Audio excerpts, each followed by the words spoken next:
welcome to the YouTube channel of Chemistry Plus and today we are going to discuss about the polar and non-polar molecules। यानी कि आज हम लोग क्या पढ़ने वाले हैं कि हमारे पास पोलर मॉलिक्यूल्स क्या होते हैं और नॉन पोलर मॉलिक्यूल्स क्या होते हैं, यानी कि हम किन मॉलिक्यूल्स को पोलर मॉलिक्यूल्स की कैटेगरी में रखते हैं और किन मॉलिक्यूल्स को हम नॉन पोलर मॉलिक्यूल्स की कैटेगरी में रखते हैं। तो देखो, हम किसी भी मॉलिक्यूल को पोलर है या फिर नॉन पोलर है किन बेसिस पे बताते हैं, इलेक्ट्रोनेगेटिविटी डिफरेंस। यानी कि अगर हमारे पास किसी भी मॉलिक्यूल में टू एटम्स प्रेजेंट है, लेट्स सपोज हमारे पास ये कोई भी मॉलिक्यूल है, इसमें हमारे पास एक एटम इधर प्रेजेंट है और एक एटम इधर प्रेजेंट है, इन दोनों एटम्स के बीच में कितना ज्यादा इलेक्ट्रोनेगेटिविटी डिफरेंस है, उस हिसाब से हम लोग बताते हैं कि हमारे पास जो मॉलिक्यूल है वो कितना ज्यादा पोलर है या फिर कितना कम पोलर है या फिर पोलर है या फिर नॉन पोलर है। ठीक है, तो हमारे पास क्या है, एक तो है हमारे पास polar molecule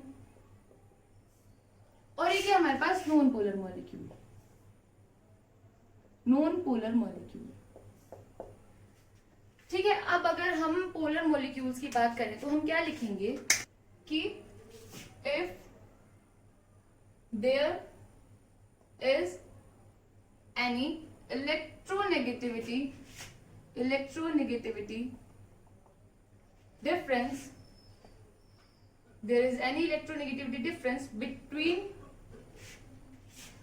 two atoms of a molecule, then the molecule is called polar molecule। यानी कि अगर हमारे पास कोई भी मॉलिक्यूल ऐसा है जिसके जो दो एटम्स हैं उनके इलेक्ट्रोनेगेटिविटी एक दूसरे से डिफरेंट है, तो हम क्या बोल सकते हैं उस मॉलिक्यूल को, पोलर मॉलिक्यूल। वहीं हमारे पास नॉन पोलर मॉलिक्यूल क्या होते हैं कि जब हमारे पास किसी भी मॉलिक्यूल के जो दो एटम्स हैं उनके बीच में कोई भी इलेक्ट्रोनेगेटिविटी डिफरेंस ना हो, तो हम उस मॉलिक्यूल को क्या बोलते हैं, नॉन पोलर। इसके लिए हमारे पास क्या होता है, सबसे अच्छा एग्जाम्पल होता है होमो डायटोमिक मॉलिक्यूल्स। यानी कि डेफिनेशन लिखेंगे तो if there is no electronegativity difference between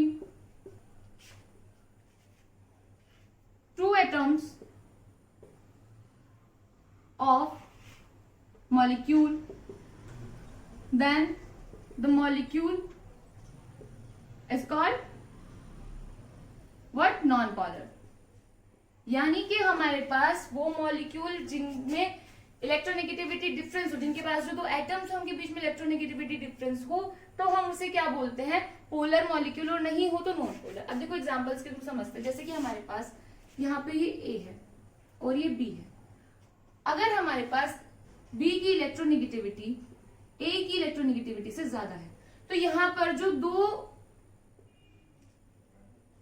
हमारे पास इलेक्ट्रॉन्स प्रेजेंट है, कब बनता है हमारे पास एक सिंगल बॉन्ड, जब हमारे पास किसी भी बॉन्ड में दो इलेक्ट्रॉन्स प्रेजेंट हो, एक इधर वाले एटम का और एक इधर वाले एटम का, दोनों अपने अपने एक ही बॉन्ड शेयर कर रहे हो एक दूसरे से, तो हमारे पास सिंगल बॉन्ड बनता है। अब अगर हमारे पास बी की इलेक्ट्रोनेगेटिविटी ज्यादा है ए से, तो यहाँ पे क्या होगा, ये जो इलेक्ट्रॉन्स है ये बीच में ना रह के बी की तरफ मूव करने लगते हैं, यानी कि बी उन्हें अपनी तरफ अट्रैक्ट करने लगता है। तो क्या होता है कि ए के पास पार्शियल पॉजिटिव साइन आ जाता है और बी के पास पार्शियली नेगेटिव साइन। ठीक है, यानी कि जो इलेक्ट्रॉन्स को अपनी तरफ खींच रहा है उसके पास पार्शियल नेगेटिव साइन, और हमारे पास जो इलेक्ट्रॉन्स को अपनी तरफ अट्रैक्ट नहीं कर पा रहा है उस पे क्या आता है, पार्शियल पॉजिटिव साइन। ठीक है, अब अगर आप कहीं पे भी ये लिखा हुआ देखेंगे कि ये वाला एटम हमारे पास पार्शियली पॉजिटिव है और ये वाला पार्शियली नेगेटिव, तो आप इजीली बता सकते हैं कि कहीं ना कहीं इस वाले जो एटम है, ये वाला जो एटम है, इसकी इलेक्ट्रोनेगेटिविटी इस वाले एटम से ज्यादा रही होगी। ठीक है, जैसे अगर हमारे पास HF है, HF किसका एग्जांपल है, हमारे पास पोलर मॉलिक्यूल्स का। क्यों? क्योंकि हमारे पास फ्लोरीन की जो इलेक्ट्रोनेगेटिविटी है वो हाइड्रोजन से ज्यादा होती है, तो इलेक्ट्रॉन्स फ्लोरीन की तरफ मूव करने लगते हैं और इधर पार्शियली नेगेटिव और इधर पार्शियली पॉजिटिव साइन बन जाता है। अब ये इलेक्ट्रोनेगेटिविटी का ट्रेंड हमें कैसे पता चलेगा, हमें याद करना पड़ेगा? नहीं, आपको बिल्कुल भी कुछ भी याद करने की या फिर बोले कि हमारे पास इलेक्ट्रोनेगेटिविटी किसकी कितनी होती है ये याद कर लो, नंबर नहीं, इतना सब कुछ याद नहीं हो पाता। हमें सिर्फ पीरियोडिक टेबल याद रखनी है। ठीक है, पीरियोडिक टेबल में हमें पता है कि जब हम इधर से इस तरफ चलते हैं तो हमारे पास साइज जो है वो डिक्रीज होना शुरू हो जाता है फ्लोरीन तक आते आते। ठीक है, लेकिन जब हम ऊपर से नीचे की तरफ जाते हैं तो हमारे पास साइज बढ़ रहा होता है, नीचे से ऊपर की तरफ साइज घट रहा होता है। तो यही हमारे पास इलेक्ट्रोनेगेटिविटी का ट्रेंड होता है। इधर से इधर जाने पर हमारे पास इलेक्ट्रोनेगेटिविटी क्या होती है, इंक्रीज कर रही होती है, और नीचे से ऊपर की तरफ भी हमारे पास इलेक्ट्रोनेगेटिविटी इंक्रीज कर रही होती है। अब आपसे कोई भी पूछे कि हमारे पास सबसे ज्यादा इलेक्ट्रोनेगेटिविटी कौन से एटम की होती है, हमारी पीरियोडिक टेबल में कौन सा एलिमेंट ऐसा है जिसकी इलेक्ट्रोनेगेटिविटी हाईएस्ट है, तो आप क्या बोलोगे, फ्लोरीन। हमारे पास फ्लोरीन की इलेक्ट्रोनेगेटिविटी बहुत बहुत ज्यादा होती है, पूरी पीरियोडिक टेबल में सबसे ज्यादा इलेक्ट्रोनेगेटिव एलिमेंट अगर हमारे पास कोई है तो वो है फ्लोरीन। बस आपको इतना याद करना है, आपको इधर से इधर फैमिलीज याद कर लेंगे, जैसे कि हमारे पास यहाँ कार्बन, ठीक है,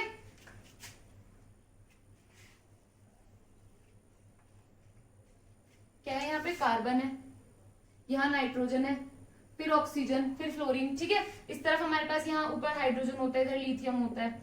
ये तो आपको पीरियोडिक टेबल याद करनी पड़ेगी, ठीक है।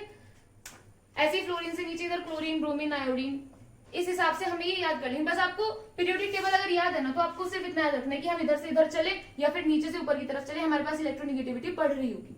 अगर फ्लोरीन कहीं देख लिया तो डेफिनेटली पार्शियली नेगेटिव साइन, तो हमारे पास फ्लोरीन के पास ही आना है। अब देखो पोलर और नॉन पोलर मॉलिक्यूल्स हम लोग समझ रहे थे, ठीक है। और क्या एग्जांपल हो सकते हैं हमारे पास पोलर मॉलिक्यूल्स के, अगर हमारे पास कहीं पे भी HCl है तो इलेक्ट्रॉन Cl की तरफ मूव करेंगे, क्योंकि हमारे पास क्लोरीन की इलेक्ट्रोनेगेटिविटी ज्यादा है, तो इधर पार्शियली नेगेटिव साइन और इधर पार्शियली पॉजिटिव साइन। ऐसे अगर हम H2O मॉलिक्यूल में देखें, कैसी होती है हमारे पास स्ट्रक्चर, ये बैंड स्ट्रक्चर होती है। यहाँ पे हमारे पास ऑक्सीजन के पास 2 लोन पेयर्स प्रेजेंट होते हैं। अब ऑक्सीजन क्या करेगा, यहाँ पे जो इलेक्ट्रॉन्स है उन्हें अपनी तरफ अट्रैक्ट करेगा, क्योंकि ऑक्सीजन की इलेक्ट्रोनेगेटिविटी भी ज्यादा है, हाइड्रोजन से तो ज्यादा है, भले ही फ्लोरीन से कम है, हाइड्रोजन के कंपैरिजन में ज्यादा है। तो यहाँ पे हमारे पास पार्शियली पॉजिटिव और इधर भी पार्शियली पॉजिटिव, और इधर कंप्लीटली नेगेटिव साइन हो जाता है। क्यों, क्योंकि वो बहुत ज्यादा पावर से अट्रैक्ट कर रहे हैं, तो उसके पास नेगेटिव चार्ज पूरा आ जाएगा, और यहाँ पे पार्शियल पॉजिटिव चार्ज होंगे, ठीक है। आई होप आप लोगों को पोलर मॉलिक्यूल समझ आ चुका होगा। अब हमारे पास नॉन पोलर मॉलिक्यूल्स क्या होता है, तो देखो नॉन पोलर मॉलिक्यूल्स का सबसे ज्यादा अच्छा एग्जांपल होता है होमोडायटोमिक मॉलिक्यूल। होमोडायटोमिक मॉलिक्यूल का मतलब क्या होता है, देखो होमोडायटोमिक, होमो मतलब सेम, डाया मतलब 2, यानी कि जब हमारे पास 2 सेम एटम्स मिलकर एक मॉलिक्यूल बना रहे होते हैं तो हम उसे क्या बोलते हैं, होमोडायटोमिक मॉलिक्यूल। जैसे हमारे पास इधर कैप, ऐसी कैप अगर मैं इधर लगा दूं तो हमारे पास दोनों एटम सेम हो गए, यानी कि दोनों की इलेक्ट्रोनेगेटिविटी सेम। जब हमारे पास कोई इलेक्ट्रोनेगेटिविटी डिफरेंस है ही नहीं, तो इलेक्ट्रॉन्स क्या करेंगे, वो जो बॉन्ड के बीच में है, जो उनके बीच में जो अट्रैक्शन हो रहा है उसमें बिल्कुल मिडिल में होंगे, ठीक है। तो इसलिए ना ही तो इलेक्ट्रॉन्स इस तरफ मूव कर रहे होंगे, ना ही इलेक्ट्रॉन्स इस तरफ मूव कर रहे होंगे। तो हमारे पास नॉन पोलर मॉलिक्यूल के लिए एग्जांपल है H2, H single bond H, यानी कि हमारे पास यहाँ पे ये इलेक्ट्रॉन्स यहाँ ही रहेंगे, यानी कि ना तो वो इधर वाले हाइड्रोजन की तरफ मूव कर रहे होंगे, ना ही उधर वाले। क्यों, क्योंकि दोनों हाइड्रोजन सेम पावर लगा रहे होंगे, हाइड्रोजन उधर वाला भी नहीं छोड़ेगा अपना इलेक्ट्रॉन, इधर वाला भी नहीं छोड़ेगा। बोलेंगे जब हम दोनों सेम पावर से खींच रहे हैं तो इलेक्ट्रॉन्स तो मिडिल में ही रहेंगे, फोर्स बैलेंस रहेगी, ठीक है। ऐसे ही अगर हम O2 का एग्जाम्पल लें, O डबल बॉन्ड O, ठीक है।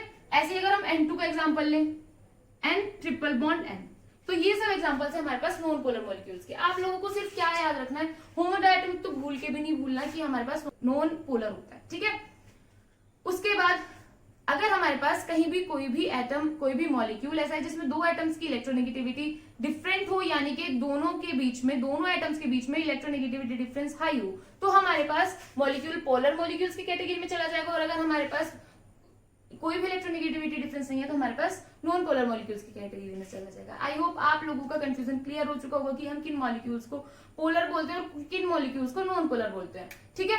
और आप लोगों को बिल्कुल भी जरूरत नहीं है कि आप किसी की भी इलेक्ट्रोनेगेटिविटी ऐसे याद करो, इसकी 2.5 होती है, इसकी 3 होती है, इसकी 2 होती है, इसकी 1 होती है, बिल्कुल जरूरत नहीं है। कब तक आप लोग एलिमेंट्स की इलेक्ट्रोनेगेटिविटी लर्न करते रहोगे। सिर्फ इतना याद रखो कि इधर से इधर जाते हैं हमारे पास इलेक्ट्रोनेगेटिविटी इंक्रीज हो रही है, और नीचे से ऊपर, और सिर्फ पीरियोडिक टेबल याद करो, ठीक है। आई होप वीडियो आप लोगों के लिए हेल्पफुल रही होगी। Thank you so much for watching the video.